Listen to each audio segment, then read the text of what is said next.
তেল দিয়ে দিলাম, কাঁচামরিচ ও পেঁয়াজ কুচি দিয়ে দিলাম,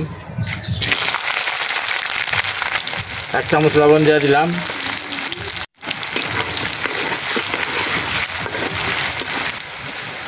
1 চামচ আদা রসুন বাটা দিয়ে দিলাম,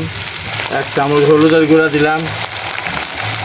1 চামচ ফাঁকি মরিচের গুঁড়া,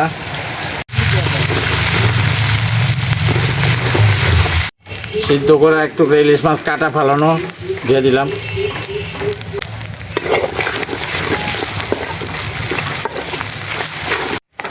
এক মগ পানি দিয়ে দিলাম,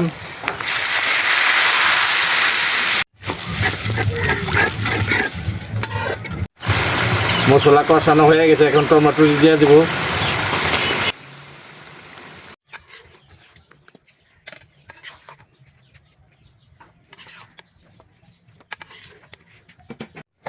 পাঁচ মিনিট ঢেকে রাখতে হবে।